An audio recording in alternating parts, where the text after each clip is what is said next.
Story 1. It was a year ago when my loneliness and boredom pushed me to download Tinder once again. The world had begun to recover from the pandemic, and I thought it would be a harmless way to meet new people. My previous experiences hadn't been extraordinary, but I had met some decent individuals. Little did I know that this time would be far from ordinary. Her name was Haley, a blonde girl I connected with on Tinder. She seemed alright initially, so we decided to meet up. Loneliness clouded my judgment, and I was eager for a genuine connection. In hindsight, I should have seen the red flags, but her attractiveness and my desperation blinded me to the warning signs. She insisted on coming to my house, ignoring the conventional options of a casual outing. Reluctantly, I agreed, making excuses to hide my messy living space. When the time came, she arrived at my doorstep. Awkwardness enveloped the air as I noticed that she looked slightly different from her Tinder photos. Uncertainty nagged at me, but I chose to ignore it, fearing that I might appear rude. Desperate for companionship, I brushed off my suspicions and engaged in conversation. Things appeared to be going fine until she inquired about alcoholic beverages. She pressed me for alcohol,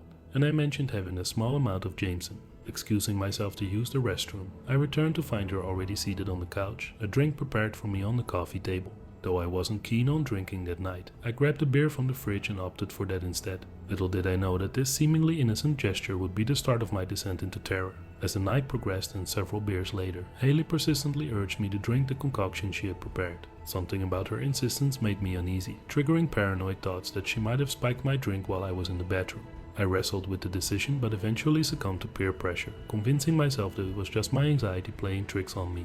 After all, she seemed like a nice girl, right? Little did I know what horrors awaited me. Shortly after consuming the drink, I began to feel strange. The room spun and a wave of dizziness washed over me. The last thing I remember was sitting on the couch, overwhelmed by an unfamiliar sensation. I abruptly lost consciousness, slipping into a dark void of oblivion. Hours later, I jolted awake, drenched in a state of panic and confusion. My body ached with intense pain, bruises marking my neck, arms, back, and stomach. Horror gripped me as I surveyed my surroundings. Blood stained my bed, floor, and walls, a ghastly scene that sent shivers down my spine. Breathless, I fumbled for my phone to call the police, only to discover it had been stolen, along with my 4 TVs, jewelry, and cash from my safes, amounting to over $20,000. My house lay in ruins, a testament to the chaos that unfolded in my absence. Every room bore the scars of destruction, shattered windows and vandalized possessions, evidence of the sheer devastation wreaked by an unhinged intruder. I gazed at my reflection, shattered by the reality of the nightmare I had awoken to. But the horrors had only just begun. As I examined the disturbing wound on my stomach, I recoiled in horror. They had used my own blood to trace a pentagram on the wall of my bedroom. Fear gripped me, and I scoured my dresser for an old phone. Connecting it to Wi-Fi, I reached out to a friend via FaceTime audio. Desperate and trembling, I relayed the chilling details to my friend, urging them to call the police immediately. The minutes that followed felt like an eternity as I anxiously awaited the arrival of the authorities. With each passing second, my fear intensified, wondering if the culprits were still lurking nearby. Finally, after what seemed like an eternity, the sound of sirens pierced the silence. The police arrived at my ravaged house, their presence bringing a glimmer of hope amidst the darkness. I provided them with every detail I could recall, desperately hoping they could apprehend the individuals responsible for this heinous act. The investigation began, but the road to justice proved treacherous. The evidence was scarce, and the trail led to dead ends. It seemed as if the catfisher had covered their tracks meticulously, erasing any trace of their existence. My hopes of finding closure dwindled, and a sense of helplessness settled within me. Haunted by the nightmarish events, I made the difficult decision to move to a new house a few months later. The scars of that horrifying encounter were etched deep within me, but I refused to let fear control my life. Determined to protect myself, I installed security cameras and an ADT alarm system in my new home. The measures provided a semblance of security, a shield against the shadows that threatened my peace of mind. As time passed, the wounds slowly healed, both physical and emotional, but the memory of that fateful night would forever remain etched in my consciousness, a constant reminder of the darkness that resides in the hearts of some individuals. The experience taught me to be cautious, to trust my instincts, and to never underestimate the potential dangers lurking behind the digital veil. Sharing my story became a form of catharsis. Through social media and local support groups, I connected with others who had experienced similar traumas. Together, we raised awareness about the risks of online interactions and advocated for safer practices in the world of digital dating. While justice eluded me, I refused to let fear consume my life. Instead, I channeled my pain into activism, tirelessly campaigning for stricter regulations and safety measures within the online dating community. Through my advocacy, I aim to prevent others from falling victim to the same harrowing fate that befell me. Though the wounds may fade, the scars serve as a reminder of the resilience that lies within. I emerged from the darkness with newfound strength, determined to reclaim my life and help others navigate the treacherous waters of the virtual world. My experience became a cautionary tale, urging others to remain vigilant and prioritize their safety above all else. In the end, it was the power of resilience and the support of a community that helped me find solace amidst the chaos. The nightmares may persist, but so does my unwavering determination to fight for justice, protect the vulnerable, and ensure that no one else falls prey to the horrors that once consumed me. Story 2. A few years back, I made one of the most idiotic decisions of my life, which ultimately led me straight into a downright horrible and absolutely barbaric situation. I was just 18 years old at the time, having recently graduated from high school. It was the middle of August, and the days of my summer vacation had been painfully boring up until that point. Living alone with my abusive and overly protective father, my life was a constant struggle. My dad's emotional and psychological abuse made it nearly impossible for me to have any friends or enjoy any kind of personal freedom. Every day, I was confined to the house, either helping my father with endless chores or serving as his personal slave. He had even removed the door to my bedroom, leaving me feeling completely powerless and deprived of privacy. However, about a month before the incident, my dad got me a phone, although he still exercised strict control over its usage. He would usually take my phone away at 8 o'clock every night, but on the night of the incident, he came home extremely drunk, well past 10 o'clock. In his inebriated state, he either forgot about taking my phone or assumed I was already asleep. I suppose it was a combination of both factors. Having Tinder on my phone became an escape for me, a way to meet new people and socialize, something I desperately craved after years of isolation.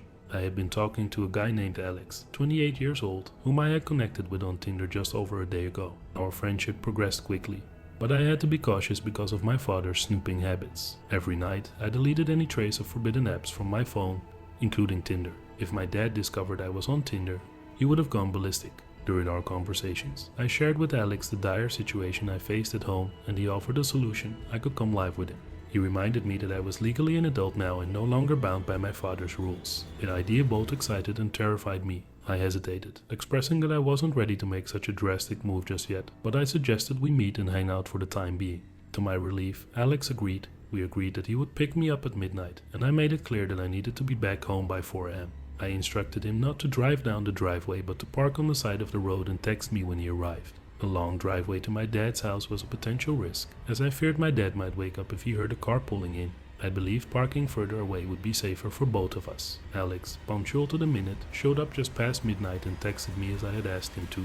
I replied that I would be out in a few minutes. Sneaking out of my window, I cautiously made my way down the driveway, but to my surprise, I saw no signs of Alex. I had expected to see the faint glow of his car or some indication that he was there. Perhaps he had turned off his car to remain inconspicuous, considering the circumstances and my father's presence. As I walked down the driveway, about halfway to the road, I began to hear whispering. I paused, observing the situation. Then I heard a burst of laughter from a man, quickly followed by a return to whispering.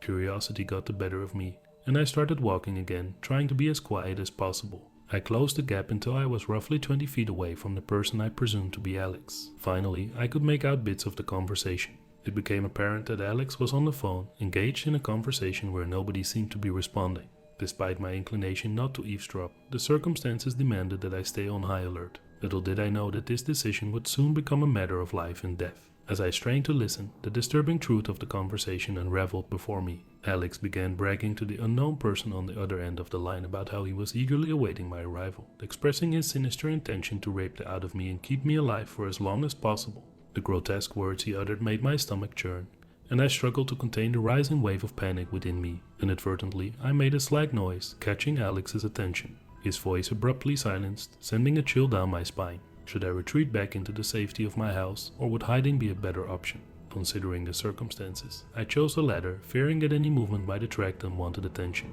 With a surge of adrenaline, I turned and sprinted back toward the house, veering sharply into the dense woods, seeking refuge in a spot I had discovered earlier. Huddled in my hiding place, minutes passed in agonizing silence. Not a single sound reached my ears, and I dared not move, my heart pounding against my ribcage. Suddenly, my phone buzzed, startling me. It was a text from Alex, asking, "Where are you?" I ignored the message and swiftly turned off the ringer. But Alex was persistent, bombarding me with a relentless flurry of calls and texts. After the 5th call, I decided it might be wiser to answer, concocting a lie as my only defense. Reluctantly, I picked up the phone, attempting to sound calm and composed. I fabricated an excuse about not being able to meet him that night, expressing regret and proposing that we reschedule for another time.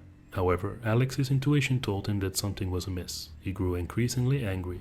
his tone shifting from manipulation to outright verbal abuse. He hurled insults at me, attacking my self-worth and proclaiming that no one would ever love me. Then, in a chilling whisper, he uttered a sentence that sent shivers down my spine. "I know where you live. Just remember that. I hope you sleep tight, honey. I'll see you soon." The line went dead, and I was left trembling, consumed by fear and uncertainty. It became clear that Alex was not just a predator, but a genuine threat to my life. With a sleepless night ahead, I lay in bed, contemplating the gravity of the situation. Thoughts raced through my mind. Should I contact the police? Would they believe me without any concrete evidence? Fearful of potential retaliation, I chose to confide in my grandmother instead. The next morning, while my dad was at work, I summoned the courage to disclose everything to her, the horrifying encounter with Alex and the true extent of my father's abuse. My grandmother, who had always sensed the toxicity of my father's behavior, immediately took action. Without revealing anything to my dad, she came to pick me up, offering solace and support. Since that fateful night, my life has undergone a profound transformation. I have found genuine happiness and healing, surrounded by people who truly care for me. With the love and support of my girlfriend, I am working towards building a life of my own, a life free from the shadows of fear and abuse. However, the encounter with Alex continues to haunt me. Despite blocking him on Tinder and from my phone, the lingering fear remains. I attempted to report the incident to the police,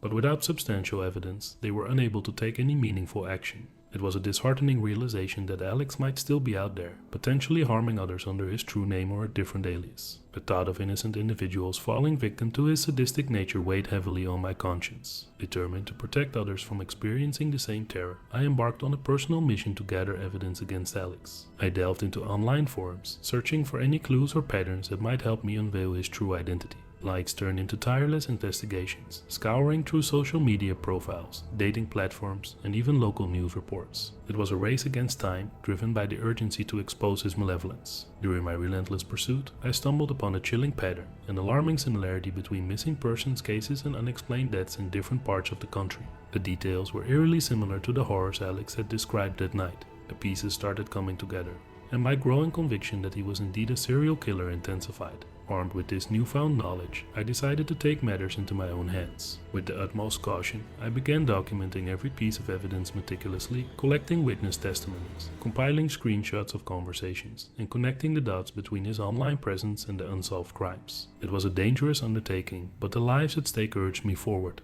As the evidence amassed, I reached out to a renowned investigative journalist, hoping that shedding light on Alex's actions would prompt law enforcement agencies to take the matter seriously. Together, we constructed a comprehensive dossier outlining the potential threat posed by this individual. We included the stories of survivors, drawing attention to the patterns and seeking justice for those who had suffered in silence. The journalist's expose gained widespread attention, and public outrage grew as more victims stepped forward, sharing their own harrowing experiences with Alex. The pressure on the authorities intensified, forcing them to reopen cold cases and investigate the claims made against him. Months passed, filled with anticipation and anxiety, until finally a breakthrough occurred. The combined efforts of survivors, investigative journalists, and law enforcement led to the arrest of a man fitting Alex's description. The evidence against him was overwhelming, connecting him to a string of heinous crimes that had gone undetected for far too long. In the ensuing trial, the true extent of his depravity was laid bare and justice was served. Alex was found guilty on multiple counts of murder, assault, and kidnapping, ensuring that he would never pose a threat to society again. The closure brought solace not only to me but to all those affected by his reign of terror. Though scarred by the experience, I emerged stronger, vowing to raise awareness about the dangers lurking behind online platforms. I became an advocate for victims of abuse and a beacon of hope for those who had endured similar ordeals. With the support of organizations dedicated to ending violence and promoting safety, I dedicated myself to empowering others, sharing my story to emphasize the importance of speaking out and seeking help. Today, I continue to rebuild my life, embracing the love and support of my chosen family. The wounds inflicted by my father and the encounter with Alex serve as reminders of the resilience that lies within me. My journey is a testament to the human spirit's capacity to overcome darkness and find light, even in the most harrowing circumstances. As for Alex, his name has become synonymous with evil, a cautionary tale that reverberates through communities and reminds us of the importance of vigilance. Although he may have been a chapter in my life filled with horror, I choose not to dwell on the past. Instead, I focus on the present, cherishing the newfound freedom and the opportunity to make a positive impact in the world. The nightmare may have ended, but my story serves as a stark reminder that evil exists in the world, lurking in unexpected places. It compels me to remain vigilant, to advocate for the safety and protection of others. Through my experiences, I have become acutely aware of the importance of education, awareness, and prevention. In collaboration with organizations and support networks, I dedicate my time to conducting workshops and seminars on personal safety, online security, and recognizing warning signs of abusive behavior. My goal is to equip individuals, especially young people, with the knowledge and tools to protect themselves from potential harm.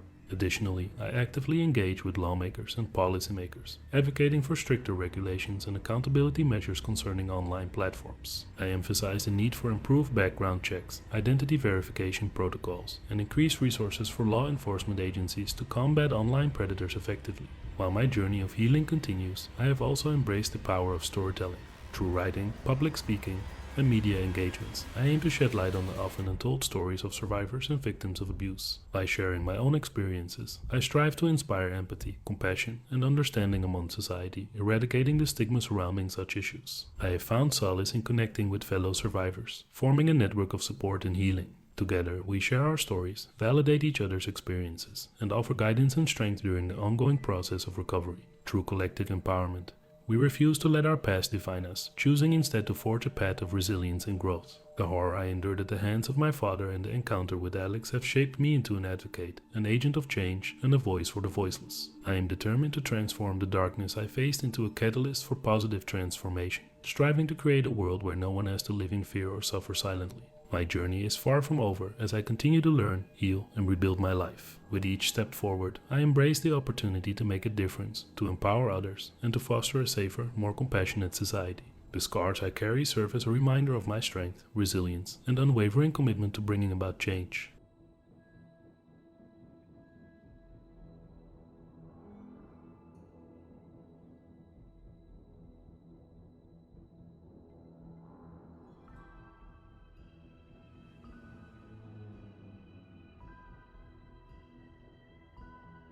Together, we can reclaim our narratives, heal our wounds, and build a brighter, safer tomorrow. Story 3. During my college years, I found myself caught up in the allure of online dating apps. Bumble and Tinder became my gateway to meeting new people and escaping the monotony of everyday life. Little did I know that this innocent pursuit would lead me down a path of foreign and horrifying experiences. One day, as I scrolled through profiles, I stumbled upon someone familiar. It was Claire, a girl I vaguely recognized from high school. We had never interacted before, despite having the same group of friends. Curiosity piqued my interest, and we engaged in a brief conversation about our past missed connections. Unexpectedly, Claire proposed that we hang out that very night. Excitement surged through me, although deep down, I couldn't shake the feeling that things were moving too quickly. Ignoring my reservations, I agreed, attempting to play it cool and not reveal my eagerness. Claire provided me with her address and instructed me to come over anytime after 11 o'clock. It struck me as odd that she wanted to meet so late, but I brushed off the concern, not wanting to jeopardize the opportunity. She also mentioned bringing weed, a substance I didn't partake in. Nevertheless, I procured some for the occasion, unaware of the impending danger. Reflecting on that fateful night, I realized I should have been more cautious. I should have informed someone I trusted about my whereabouts, but blinded by my naive curiosity and fueled by youthful desire, I failed to take the necessary precautions. Little did I know, I was about to step into a nightmarish scenario that would forever haunt me. As I drove closer to the address, a strange uneasiness settled within me. The surroundings became unfamiliar, and anxiety crept in. The rundown neighborhood I found myself in didn't align with my expectations. Loud gnawed at me, urging me to reconsider, but I pressed on, hoping it was merely a momentary lapse of judgment. Arriving at the designated house, my heart sank. It exuded an eerie aura, shrouded in darkness save for a solitary light emanating from an upstairs window. I rolled down my foggy, tinted windows, trying to gather more information. Loud gnawed at me once again, and instinct screamed for me to retreat. The house seemed abandoned, sending chills down my spine. Overwhelmed by a sense of foreboding, I decided to drive away. But within moments, a notification from Claire appeared on my phone, questioning my sudden departure and urging me to return. Second-guessing myself, I convinced myself it was all a misunderstanding and drove back, foolishly hoping it wasn't a setup. Upon arriving, I requested that Claire come outside to meet me. Instead, she mockingly labeled me a wimp and assured me she was getting ready. She nonchalantly instructed me to enter the house, claiming the door was unlocked. Still hesitant, I swallowed my fear and proceeded. Stepping inside, I was greeted by a disconcerting sight. The house reeked of neglect and decay. Darkness enveloped the space, revealing only fragments of its vile interior. Faint music drifted from upstairs, adding to the unsettling ambience. With trepidation, I followed the sound, calling out for Claire. Navigating the dimly lit staircase, I found myself faced with two doors. One led to an unlit bathroom, devoid of any presence. Instinct guided me towards the other door, where the music emanated. Trembling, I summoned the courage to announce my arrival. Approaching the door, the music abruptly ceased. Footsteps echoed through the room, accompanied by muffled conversations. Suddenly, a blood-curdling scream pierced the silence, nearly causing me to lose my footing on the stairs. Fear gripped me as I questioned the choices that led me to this chilling moment. The severity of the situation dawned upon me, urging me to escape the clutches of this nightmare. Without hesitation, I turned on my heels, determined to descend the stairs and flee. However, as I spun around, my eyes caught sight of a figure clad in black, donning gothic makeup and long, dark hair. Simultaneously, the door behind me swung open, revealing another individual, confirming that I had fallen victim to a cruel catfishing scheme. "Ethan, hey, it's Claire. I'm glad you could make it," the imposter declared with an unsettling smile. The realization hit me like a freight train. I was being lured into a trap, manipulated by a group of deranged individuals. Panic coursed through my veins, urging me to fight or flee. In that moment, instinct compelled me to choose flight as my best chance for survival. Dashing into the nearest room, which happened to be the bedroom, I swiftly locked the door, barricading myself from the imminent danger. Outside, my pursuers relentlessly pounded on the door, twisting the doorknob with desperate ferocity. Their voices pleaded and taunted, commanding me to unlock the barrier that stood between me and a fate too horrific to fathom. Frantically scanning the room, my eyes fell upon a toothbrush. It was a feeble weapon, but desperate times called for desperate measures. I clutched it tightly, prepared to use it as a last resort, aiming for vulnerable areas like the neck or eyes. The gravity of the situation became overwhelming as I realized the true extent of the danger I was in. Gathering my waning courage, I noticed a small window obscured by a shower curtain. It seemed like my only means of escape. With trembling hands, I pulled back the curtain and assessed the narrow opening.